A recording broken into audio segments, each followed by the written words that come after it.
I'm Aliya. This is Kelly of Women Who Lead and Sell. Today we are having a great conversation with Sarah Pittendrigh, and she, to me, is the epitome of an entrepreneur. She pulled herself out of bankruptcy, built a business, then built another business. She really unpacks her process for how she got herself out of a really difficult situation and created an incredible business, an incredibly successful business. What I took from today's conversation was, if you are a self-confessed scaredy cat and maybe you have ideas, or you're one of those people, you're putting your ideas through your company and you're not really standing in your own ideas because of fear of rejection, anxiety, even panic attacks, Sarah speaks so candidly and very generously about some of the experiences she had when she had the bankruptcy, and how in the face of all of those emotions and all of that fear, and I think if you're in that position where you know that's what's running the show and stopping you from getting your ideas out there and selling them, you are going to love listening, and it's going to be so soothing for you to get your message out there. So tune in. Remember to share this with a colleague or a female founder that you know. So share it and follow, and also DM us and tell us what you loved about it or what you'd like to see next, or even give us recommendations for people we should interview.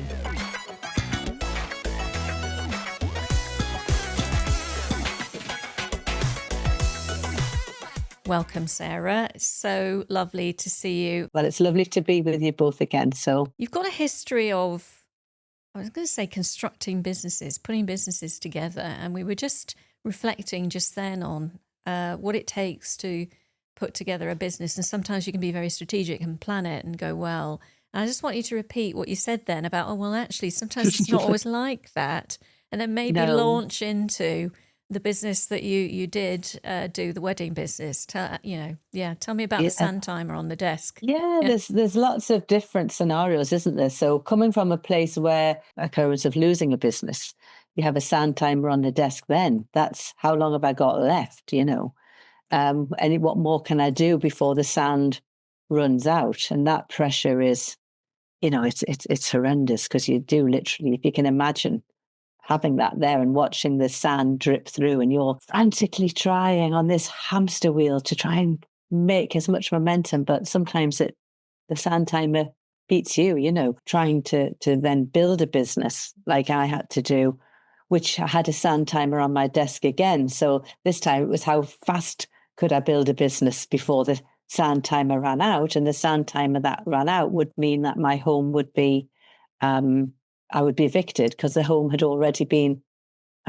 taken away as a result of the business that was lost, all tied up into the business. And the pressures are, it's very different. The people who are founding businesses, I'm sure that there's so many different stories. Some people might be in the fortunate position that they can be supported through a startup. They might have the time, and they might have money behind them, so they don't have that pressure, which is it's wonderful if you can get that, because that's a very different place to be. Some people can't get any funding, they can't get the finance, and they're trying everything in their power, holding down multiple jobs to try and get their business started.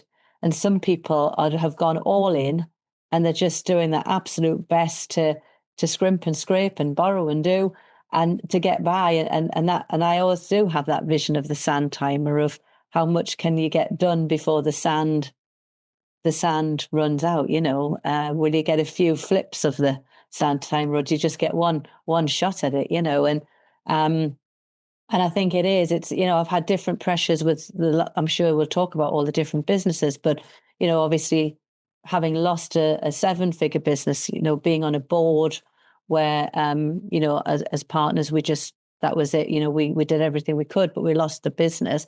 Then going off as a solo founder from that point on, at my first business, I was a single mum. My son was 9.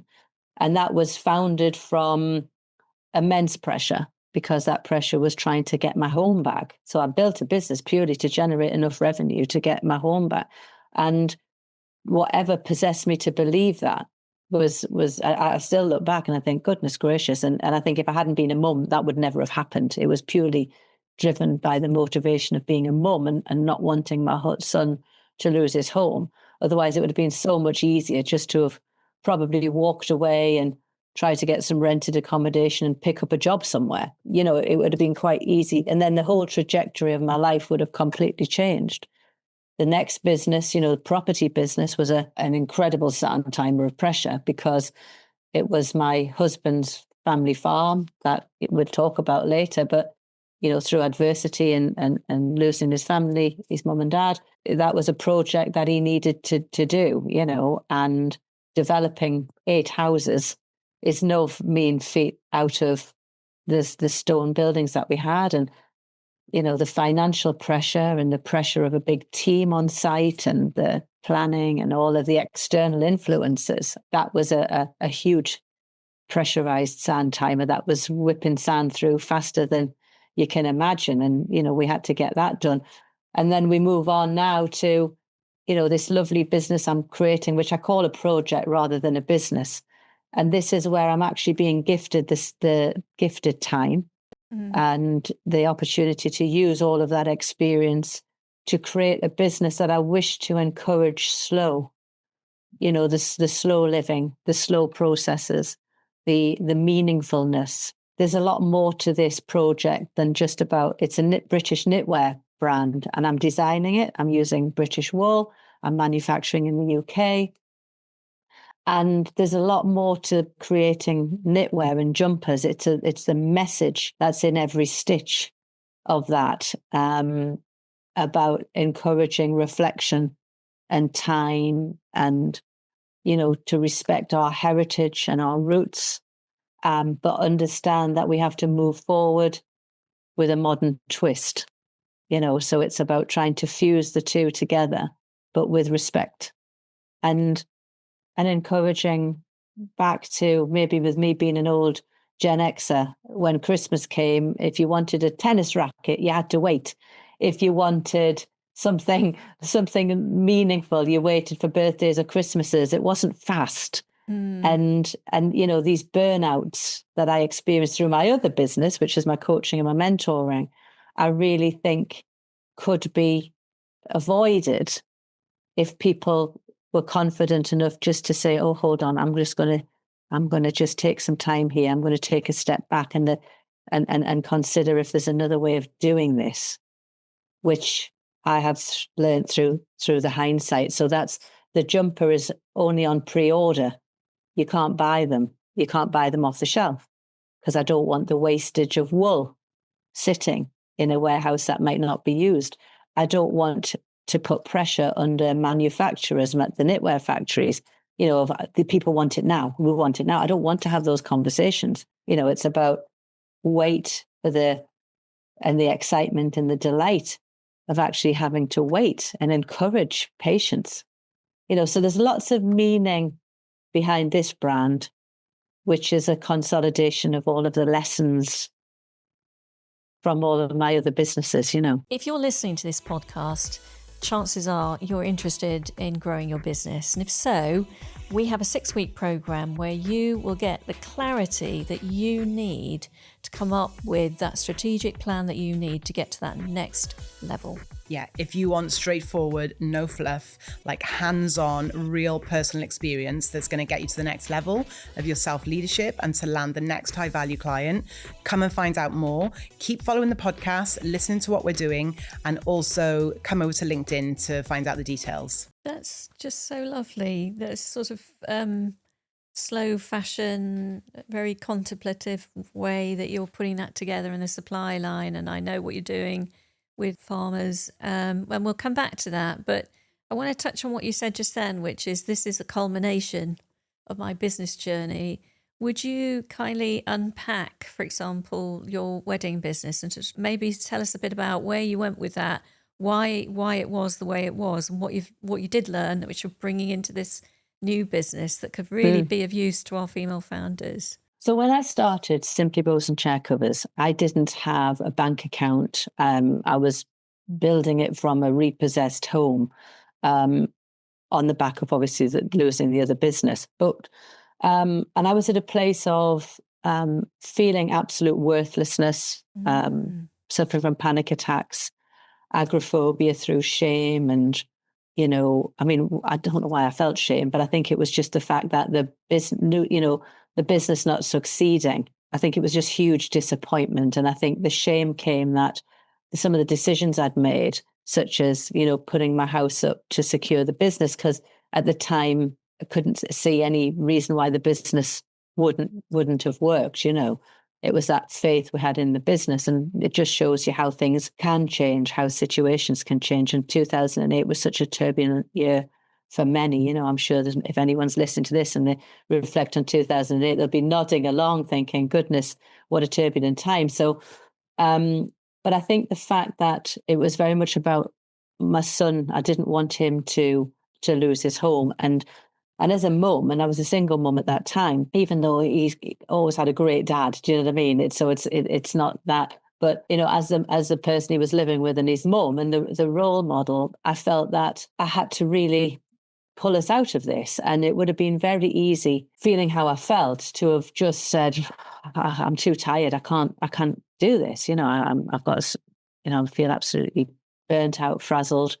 But then I would look at his bedroom and I would think, I can't imagine the pain of what it's going to look like, him packing up his bedroom to go to wherever we went, and the house with a big repossession notice in the window. Do you know what I mean? So it was like, I really need to do something here. And I'd spent so long saying, I can't do this anymore. I can't do this anymore.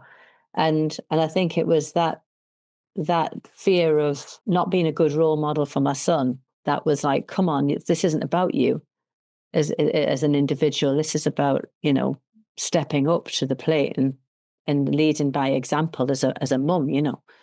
So that's when I started to reframe my thinking. And it was sitting at the dining room table and considering, right, okay, so where am I? Why am I here? How do I feel? When did I last feel happy? What was the gap between today and the last time I felt happy? What went on in that time? What do I not want to see happen again? How can I change this? How can I use the lessons? You know, and ultimately we'll talk about this further down the line, I'm sure, but that became the ICANN methodology. And it wasn't the answers I was looking for as such, it was the questions I was asking myself to then get the answers, you know, and like running a SWOT analysis on myself, you know, about what were my strengths, what were my weaknesses, what opportunities were there, what threats could get in the way. And once I'd kind of figured out who I was and what I wanted out of life, and certainly what I didn't want out of life, that's when the space was created and the idea came. And that idea, remembering that when we were doing events, there was a gap in the market for specialist event linen. And when I say specialist event linen, I mean things like chair decor, or if a corporate event wanted to use coloured linen, or I could see the potential for weddings where, you know, an individual client might want to do something more bespoke and more within a theme. And there didn't seem to be that opportunity for colours and things. So with nothing else to do, and, you know, my head was just a whirring mess of anxiety, I thought to put at least some structure in my day, I could start writing a business plan and pretend that I had the resource to start this business. Because bear in mind, I didn't even have a bank account. So it was a bit of like, it was like playing shop as a child. I was playing businesses, you know, let's build a business, even though we've got absolutely nothing to support it. So I wrote this business plan and I did lots and lots of research, and I spoke to people from all around the world who were doing beautiful things in events and so forth. It looked on paper that it really could, you know, be a standout business from what was currently on the market. That was quite frustrating because I could see the potential in it. And I thought, oh, this isn't mad. You know, this is something I really want to do. And I felt excited for the first time, you know, that I could see the potential. So I started trooping around the streets of Hexham to speak to all the banks and see if they would consider this business plan and would they give me a bank account. And the answer was obviously a hard no. And you could understand why. I was bankrupt and a single mum. Yeah. I might have had a business plan, but the odds didn't really look in my favour, did it? It didn't look particularly good at all. So then back to the dining room table, going through my diary, my address book, and I came across a telephone number and it was Business Link, and they were like a government-funded agency locally to me. And I gave them a call. I told them about the situation, and they were ever so generous, and they invited me in. And I presented my business plan, and the guy I met got it. He really got the idea, and he said, "Leave it with me, and let me see what I can do." And anyway, cutting a very long story short, I got a grant from them to get started. And what getting started looked like was getting some samples made of some of the ideas that I had designed and created in my head. And then really just literally using these samples to take to market. So my idea was that one of the gaps I saw was that the hotels really struggled for time on the morning of an event or a wedding and struggled for staff. So the staff were having to fit these chair covers because many of the suppliers were only offering a fit. They had to self-fit. And I saw the gap in the market for a fully fitted service, which would tick lots of boxes. It made me accountable for the wedding rather than the hotel. It meant that I could hand press the chairs to give that beautiful finish. I wanted to work with boutique hotels, country style hotels. I felt that that was the theme. And I could really solve a headache. And if the hotels included me in the packages and sold the chair covers within their package, they could put a margin on. So not only would it save them having to put extra staff on and time and everything, they could actually earn money by using me as their supplier. But for me, who couldn't afford a sales team, it meant that I had a sales team working for me. And I could sit down with them and say, right, how many weddings have you got this year? How many guests have you got coming? And I could instantly work out what my forecast was going to be financially by each hotel.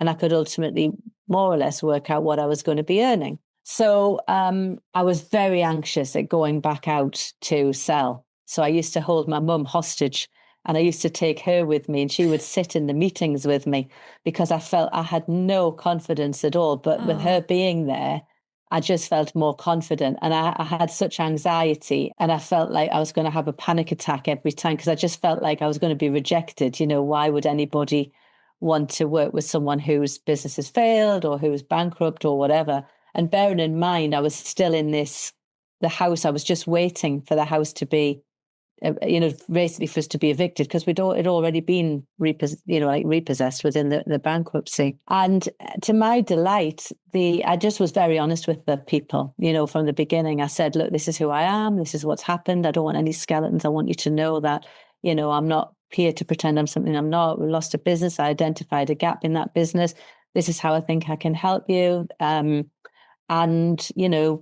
What do you think? And they really were very, very supportive. And within 14 months, the business had, turned over it was a really good turnover, and it was working on a 55% margin at that time because I was doing everything myself with my mum. And I still hadn't been evicted. So before that, sort of in between going out there and starting to get the sales, you could see that the business was going to be successful. You could see that it was going to work. And once I got one 5-star hotel on board and I could use that in my pitch, then others were wanting to come on board. And it really helped to get some good hotels on board at the beginning. And then it just built. So this is where my dad and my mum were very keen for me to try and save my home, as in try and get it back, because when the guys came to value it, and because of the way houses were in 2008, it didn't seem that there was any benefit at all in the bank auctioning it. There would have been more benefit of me trying to pay the arrears and get back to paying my mortgage again. So this was where, I had to contact them and say, look, this is the situation. I've started a business and I can send you through the forecasts and show that I would be able to start paying my mortgage again. If you weigh up your odds, if you could kind of let me know if it's possible.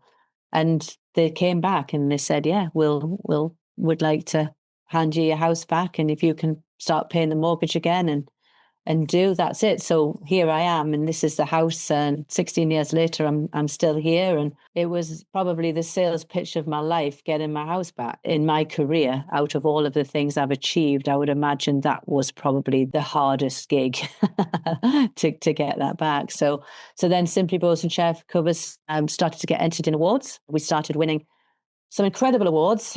We got all the way through to the final of the British Chamber of Commerce Business Awards for the National Awards at the Guildhall in London. We, business, won Most Promising Business in the United Kingdom in 2012. And there was masses of PR came on the back of that, I think because of the story and the business itself. People were contacting me to do their weddings all around the UK. And then people were contacting me for jobs, and of which none I could do. You know, I didn't want to employ people, and I didn't want to have to stretch myself to having, you know, other offices. I'd had that model and it had burnt our fingers before. I looked at the franchise opportunity, and anyway, I wrote myself a franchise model, and that one that would suit me. And it was not about, at this point, building and scaling to have a massive business. It was if I could find the right people and they would like to be part of this small business, and they might like to have a small business themselves and just focus on quality over quantity. And if I found I could find people who were aligned to my values of delivering only what I deemed to be quality, you know, that was really important, you know, to have pride in what we deliver, then yeah, I could sell some franchises. So ultimately, that's what I did. And I ended up at one time with 10 offices, but my franchisees have been with me up to 14 years now, and they're just starting to retire. And I'm not looking to expand it or, you know, or do with that. I've always been about just allow it to grow as it did, and the right people found me. And now we're sort of, you know, as I say, some of those people are retiring, and it's been wonderful to give them the opportunity of having their own business, because potentially they may never have started their own business. That, you know, it was great that they could pick up my model and replicate it and work at their own pace. They were never pushed to hit margins. It was about you get out of it what you put in. But as long as you deliver quality for me, that's over and above what I ever imagined, because I just thought I was going to have this business in the Northeast. That meant I was at home when my son went to school, and I was at home when he came back from school, and it was a business that I just wanted to purely run with my family. You know, it's just been an absolutely incredible business. And then I stepped back in, I think it was about 2014, from delivering any weddings in the Northeast. And I've never said I've closed my business, never said I've closed my franchise, but I just stopped taking orders for that because I was diagnosed with malignant melanoma. So I got cancer then. My ex-husband and I had remarried, and he was about to start developing the farm, and we were going for plan permission. It was all just too much, and I couldn't, I had to reprioritize. You know, and the weddings were very full on. Sometimes I was doing 15 weddings a week, and I just felt like, you know, yeah, and it was really busy, and I just needed to step back. And I decided that I would help my husband with his development and support my team who were out there delivering the weddings. So it was just a different structure. So the beautiful weddings were still happening without me, and I could then do the property. So it's lovely that you unpack that. And I think what I love about that is, and even the way you're treating the new business, is you're uncompromising in what you wanted. You got that very clear from the outset. To the extent that you did a SWOT analysis on yourself, I think is fascinating. I think maybe we could all kind of do with doing something like that, couldn't we? But I just love the way you kind of brought stuff to you. You kind of brought your business to you. You created it around your life. You created it around your priorities. And I think that would give great encouragement to female founders out there who are struggling to meet their commitment to their purpose, but also to their family. And how can I put a business together that pays homage to both of those and makes them both important? And also this whole message around slow growth and not having this hustle, more is better kind of approach, because it sounds like you didn't have that. It's especially with your franchisees. I just feel that in the world that we're in at the moment, which is so fast, so complex, so kind of really superficial in many ways, it's lovely to hear stories of you can create a business that is almost like therapy for you. Like, I'm not saying it's not hard and doesn't have difficult bits, but it's your business and it is an extension of who you are. And then touching on what you said about shame at the beginning, I think that's very true. Kelly and I both have businesses that have failed.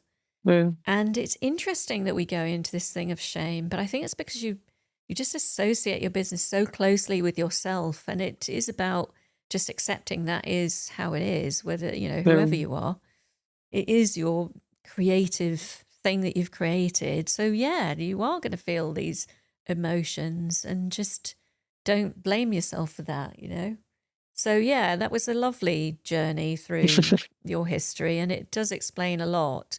And you can see there's so much you've learned from that journey, what not to do, what to do, the importance of research, making requests, whether you think it's going to be a yes or no. You clearly made a couple of requests there, which most people would have maybe have said, oh, the bank's never going to agree to give me my house back. But you kind of went, well, I'm going to make a case.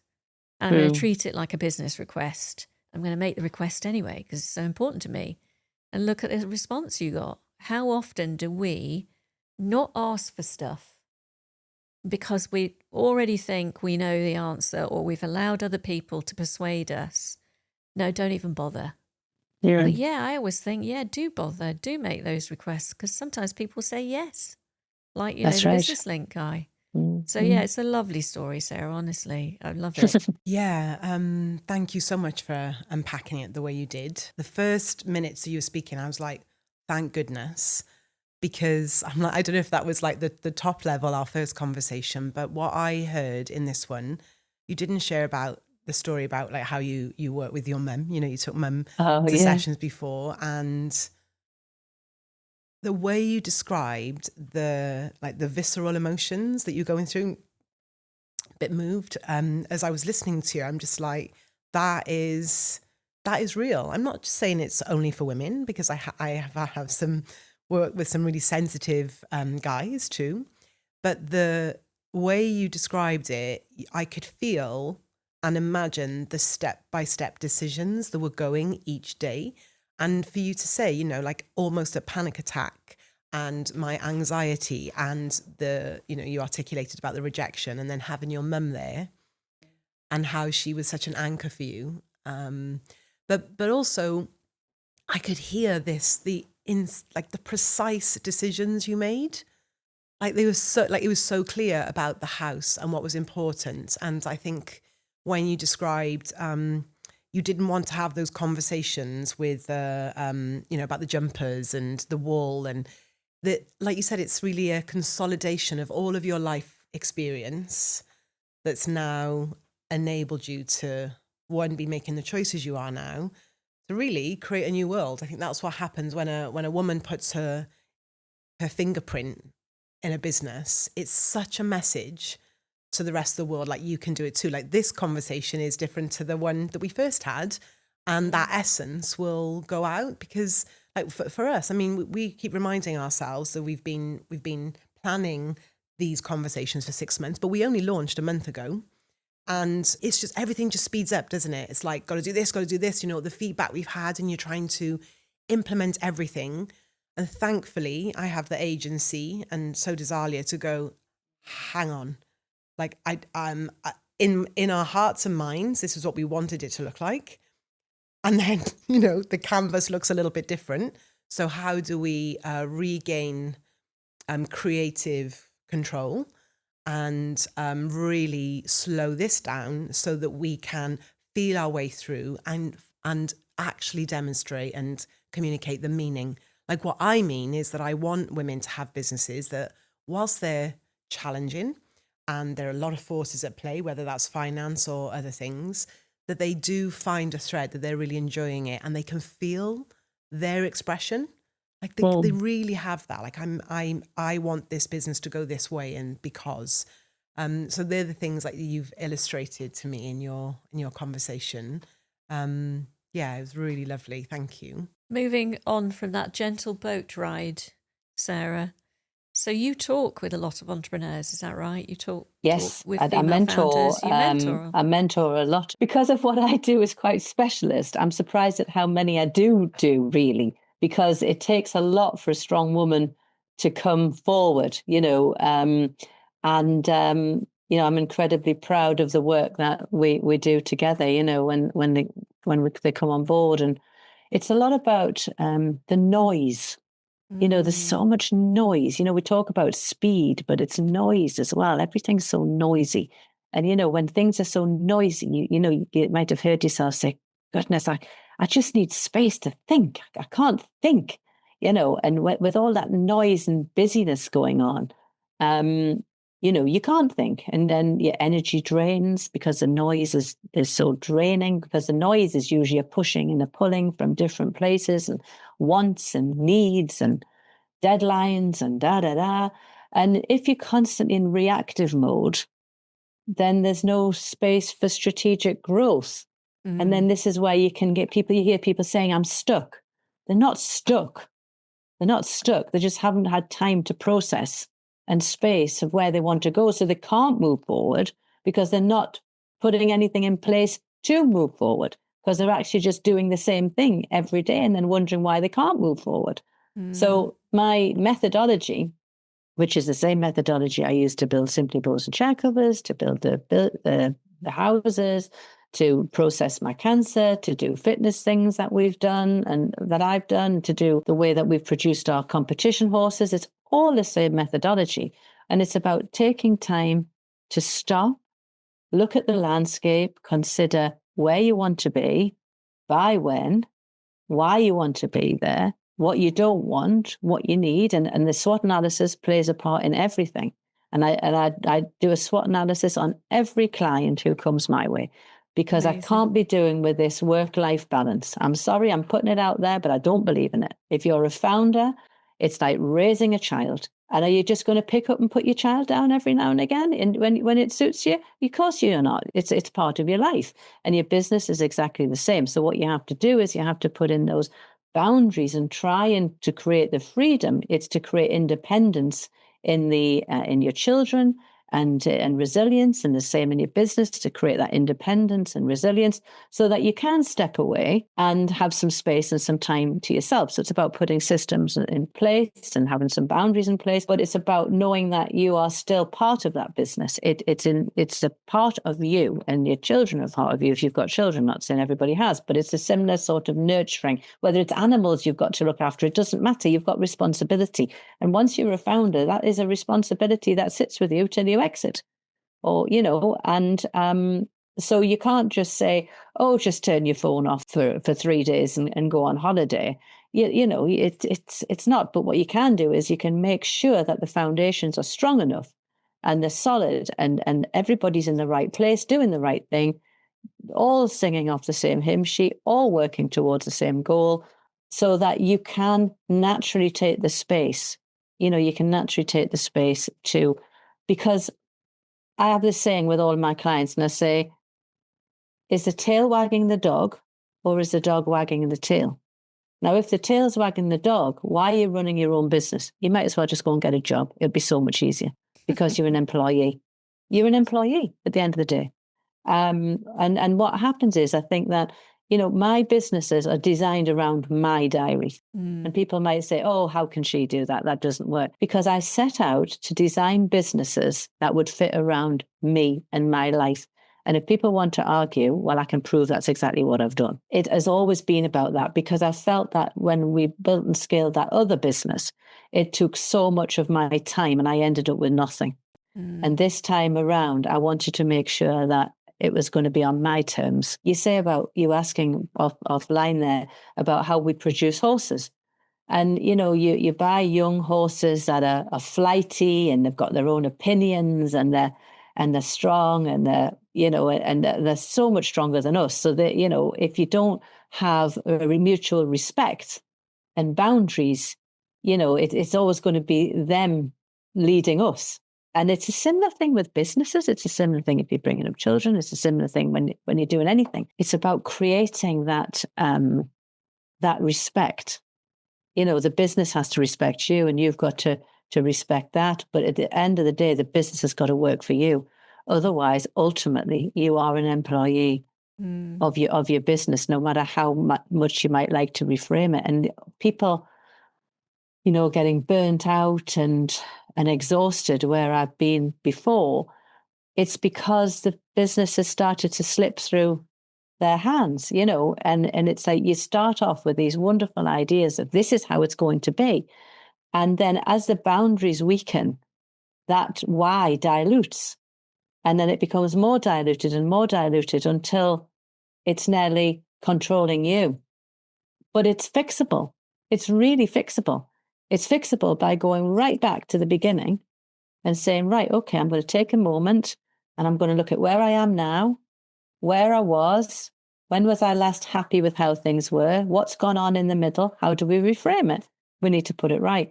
And, and that's pretty much how I do all of my mentoring. And then the light bulbs go off because my clients already know this. They're really incredible. I'm not teaching them anything.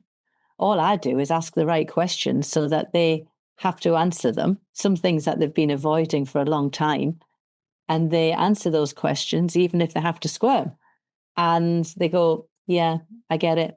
That's what I need to do. And they knew it all the time, but they just needed someone to hold them accountable. I've met some incredible people from all walks of life doing some absolutely incredible things, and to be a part of helping them go on to that next stage it's very exciting to watch. Yeah, very meaningful. I can see you're really lit up by that. Yeah. Can I ask a question about that? One of our guests yesterday, she's a premium fitness and health coach, came from London, brought the A model back to Wales, and she's flying. And we talked about when you're first coaching, how to understand, how to value your pricing. Obviously, there's lots of messages out there and charge this and charge that. But could you share with us, because obviously you were established in business. Yes. Can you share with us that early bit, how you figured out like your suite of offerings, or your like how you got to like how to price? Because that will be really like topical for our founders who will want to know about more stories on how to value yourself. Well, I think that's a really important thing, because I often get criticized for not charging enough. Like other people say to me, they say, oh, you're not expensive enough. You're not expensive enough, da, da, da, da, da. But actually it was what I charge what I felt I wanted to charge. And there's a reason for it. So I'm quite open with you here. There's only 3 things I do. Okay. I keep it really simple. So I do what I call like a breakthrough call. And that's where if you've got a situation and it's been going round in your head for ages and you just want to sit down for 2 hours and brainstorm it out, that's basically, you can pick up a call, we go on a Zoom and do it. I charge £595 for that. Mm-hmm. If a client feels like they could really just do with a reboot, and I always call it a life and business because I believe the two are intrinsically linked, and that's £1,800. And they work with me over 8 weeks, 2 hours every other week, on over video call. And then there's a life and business reset, which is like what it says. It just takes you right back to clear the decks and to start with wherever it is you want to be. Yeah. And that's 6 months, and it's the reset reboot to start with. So 8 weeks. And then they have 4 months of once a month accountability mentoring. And that's 3,600. And I'll tell you why I charge that, because basically, if I was doing a consultancy, say I'd gone into a business and I was going to do, I don't know, somebody wanted me to do some strategic consultancy or some business consultancy or marketing, whatever, I would charge £1,800 a day. That would be my day rate. And so I worked out that 8 hours on the life and business reboot is equivalent to a day rate. So I charge 800 because 8 hours. So I charge 1,800. And the other one is equivalent of 2 days full time, if you like, over the 6 months. So I charge 3,600. And the thing about charging that is that, yes, it could be a lot more. And I was quoted by somebody £20,000 for 1 day's coaching, right? I heard some 20,000. And I was like, fair enough. But I tell you what, you've got to do some graft to get a return on investment from that. And, you might. Now, for me, at £1,800, I think it is enough for people to be accountable. It's an amount of money that someone's not going to want to waste. Yeah, like skin in the game, isn't it, really? Yeah, so they've committed. It's open enough to be accessible to more. So yes, it is predominantly CEOs and founders and board level directors who come to me for mentoring. But I've also mentored a number of wonderful small business owners who can afford that. Do you know what I mean? That they've been able to afford it. So to me, that price, it's not crazy, but it's not too cheap that I'm in amongst the muddy waters. And it's at a price where people want to get their money back, so they're going to show up and they're going to do the work. So that's really, there was no mad science to it. It was just, I want people to be accountable, because it's too easy for founders and CEOs to put themselves at the bottom of the to-do list. But if they've got skin in the game, then they'll do the work. And I won't do anything for free in terms of a coaching program, because it's just not going to ever see a level of commitment. And that's not what I want. I want people to come to me who want to make a difference, Yeah, I know that'll be really helpful. And the way you've simplified it, like demystified it, I chose it, I did it this way. And I think absolutely there can be a lot of noise around how to price. And Alex Bull, who broke it down, it was really good. And she took it a step further in that, well, she was a top trainer, sold out in London, brought it back to Cardiff. So she's a bit rocky. Okay, what do I charge here then? So yeah, I'm making a point to ask these pricing questions, because again, when you ask somebody experienced to unpack their thinking, what I could hear in all of that are your boundaries, your can't do, won't do, don't do's. Like if somebody isn't paying, well, to pay, they say it hurts you in your pocket a bit. You've got to sacrifice. I can't have that because I want to choose that. And there's that, what I call ignition energy, that commitment.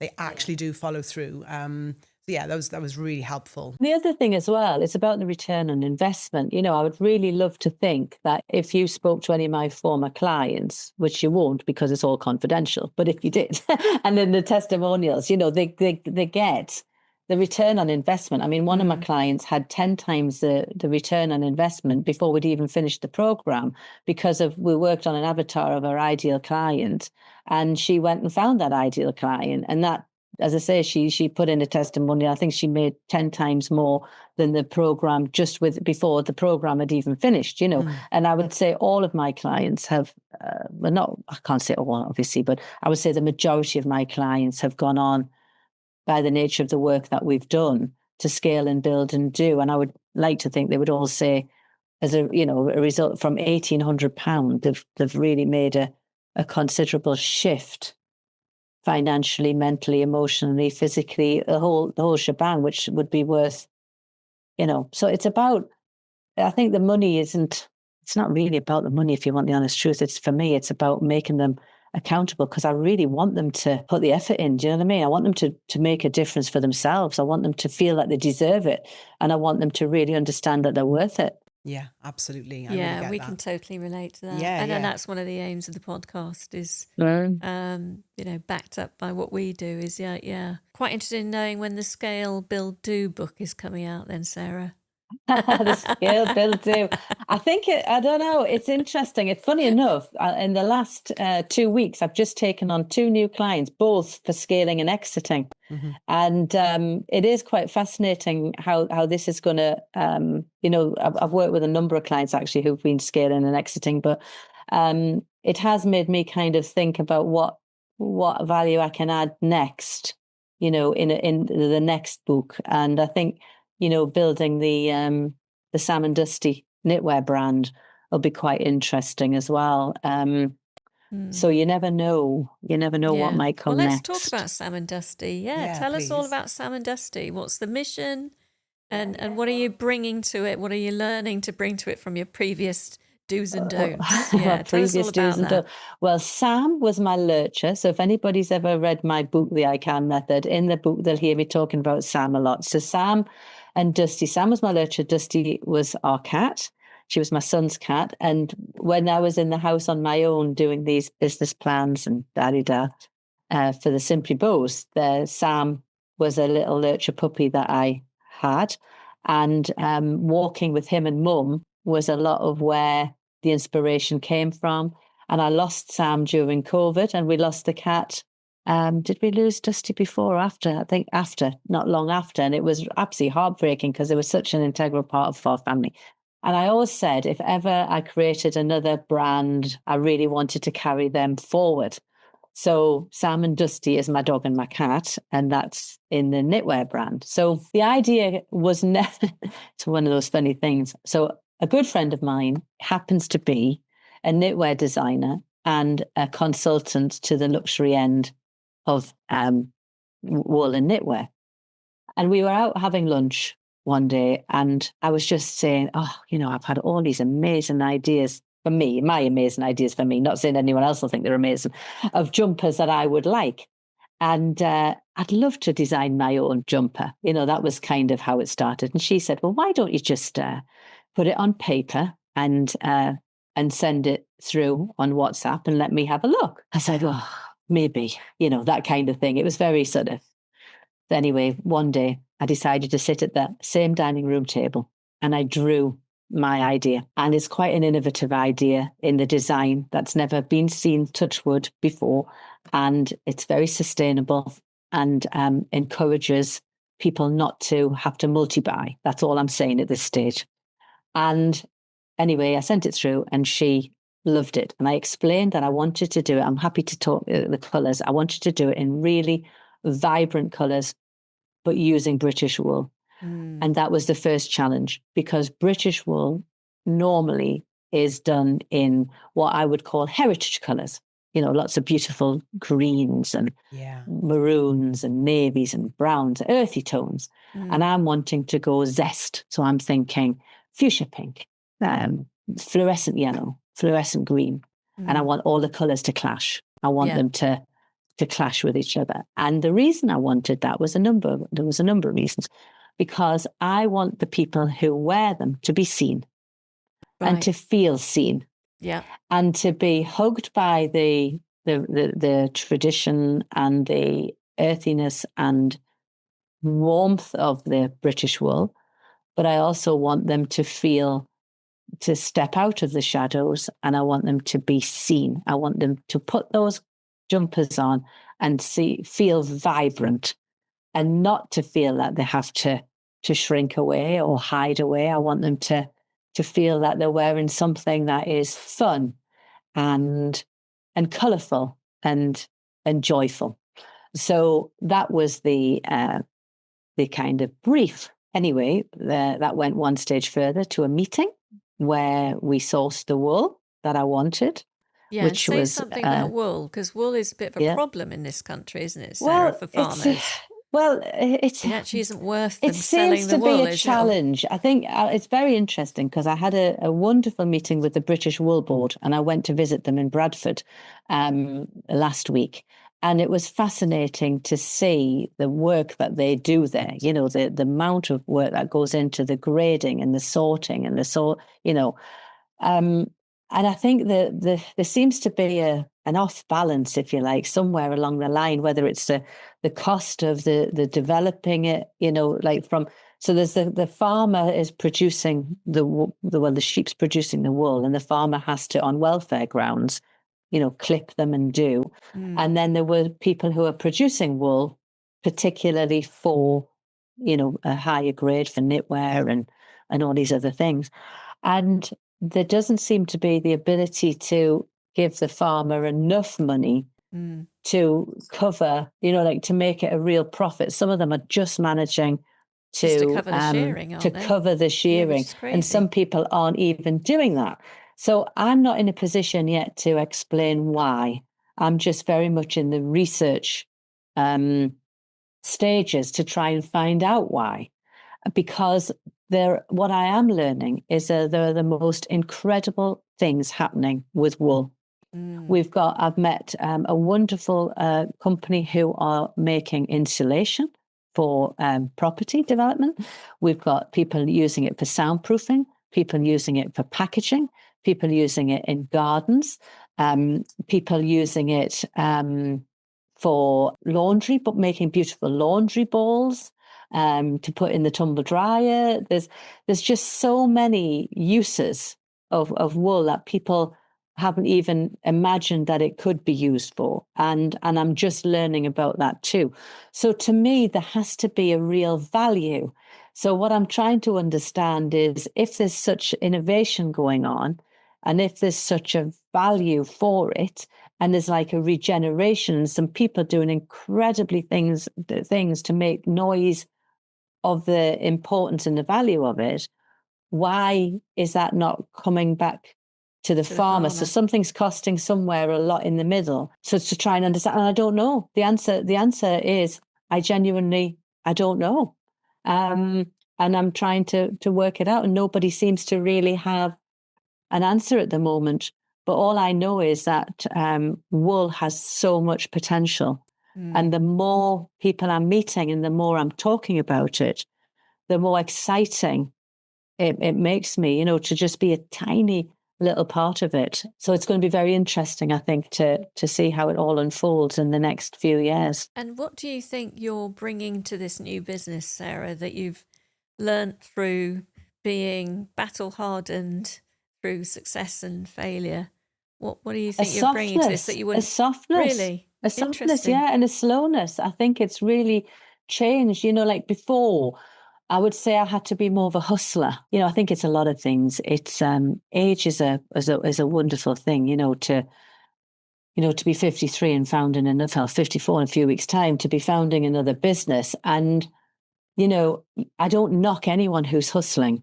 Like people say, "Oh, hustle, hustle," but some, like we're in a world where unfortunately, it seems that you do have to hustle hard and you have to be noisy and so forth. But what I'm trying to do is I'm trying to show that there are other options and other ways. So I'm not dismissing anyone who's hustling, because I've had to hustle. You know what I mean? And it's hard. And and anyone who says, "Oh, but it doesn't have to be like this," and da da da da da. It just depends on your individual circumstances. Maybe it does.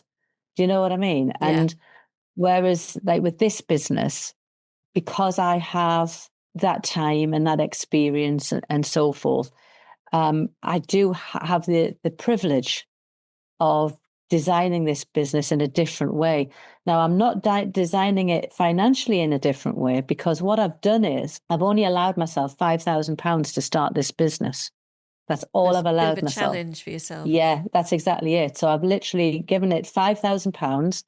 And from that £5,000, I've had to pay my mentor, buy the wool, get my designs in and produce the prototype. And then from there, I've got to produce some what I would call salesman samples. So it's following exactly the same method as I used with Simply Bows and chair covers. And then hopefully I will create a Shopify type of site, and I will sell on pre-order. And hopefully the pre-orders will fund the manufacture. And what I want to do is just do a monthly pre-order, and then there'll be potentially an 8-week wait to get the jumpers. And then I'm hoping that it can self-fund. I have no idea if this will work. I have no idea if it's even doable, but that is the plan. And I'm not putting any more money into it. So I've got to do it that way. That's fascinating. And if it doesn't work that way, then I've got 7 lovely jumpers to wear. Yeah. Because ultimately, that is my expensive jumpers. Yeah, very. That is my my plan. Really, is to see how commercially I can make this work from those 7 jumpers. I from that model.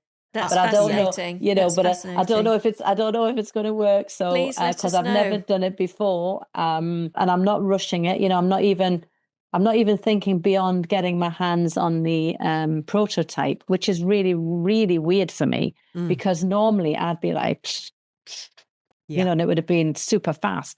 Whereas this is, it'll be here when it's here. And this is what I want my clients to feel, customers. If they buy the jumper, I want them just to think, oh, it's coming.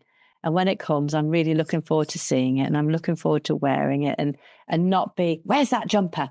I was meant to be here. I ordered it on next day delivery. Why is it not here? They're going to know that it's not going to be there for 8 weeks, and they'll only invest in that if they're prepared to wait. And I'm hoping it'll re-educate, you know. Yeah. It's literally the antithesis of fast fashion. You are literally creating slow fashion. It would be It's a fascinating slow movement. to see. It's a complete slow movement. And I honestly don't know if it'll work amazing. in this mad world. No. I really don't know if it'll work. So, I have a and feeling I it don't even will. know, I don't even know how I'm going to, I feel like I haven't got a voice to market it yet, but maybe that's just because I haven't got the product. And so I feel like I can't really say much about it, because I can't, because obviously I haven't seen it yet. But hopefully when I have the product in my hand, then I might be able to start writing my marketing strategy. You know, I know my brand strategy, but I'm not quite sure of my marketing and sales strategy yet. I can hear your voice for marketing it. I'm really looking forward to listening to this back, and we can share some snippets with you, because I can hear it. And we talk about, I always get activation ideas. So yes, there's the cupcake shop. I'm the person that wants to go out, right? Sarah's baked the best cupcakes.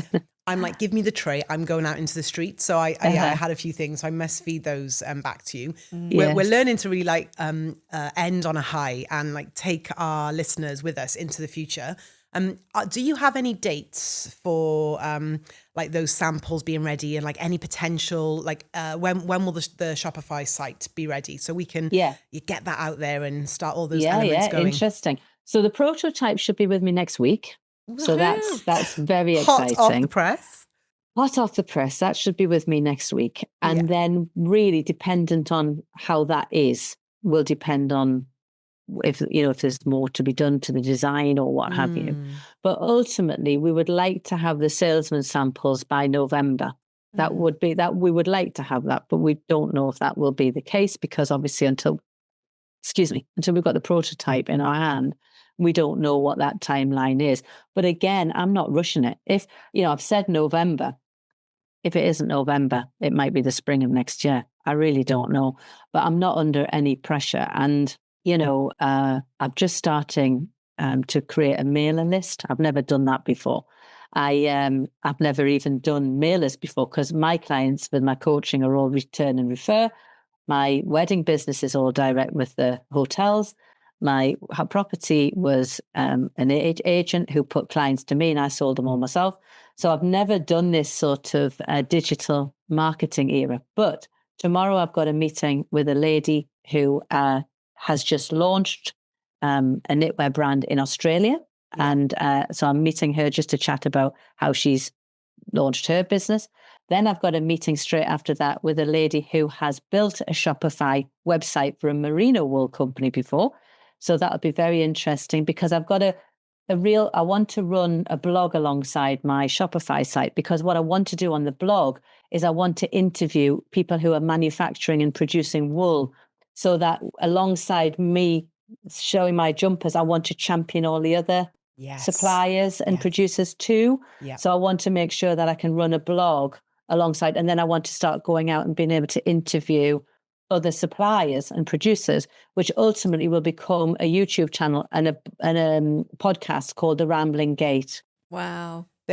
Amazing. There's the marketing voice. like literally, I just had this picture of like, we're in the studio, your marketing studio, and you've just told us it all. Be like, I'm not quite sure what's going on with marketing voice yet, but that was amazing. Where's the best place for our listeners to come and find you and follow your journey? Tell us. So there's a few different businesses, depending on what you're interested in. If you're interested in the wedding and event business, there's Simply Bows and Chair Covers. There's a website, and then there's lots of different Instagram sites and so forth from the franchisees. If you're interested in my mentoring and you want to know more about me, that's my website, sarahpittendrigh.com. At the moment, I haven't got a website for Sam and Dusty, but I have started some social media channels just to dip my toe in the water. So Instagram, Sam and Dusty, Facebook, Sam and Dusty, and then I'll hang out on LinkedIn, where I chat about anything that comes to mind. Bit random, bit left field sometimes, but I'm there.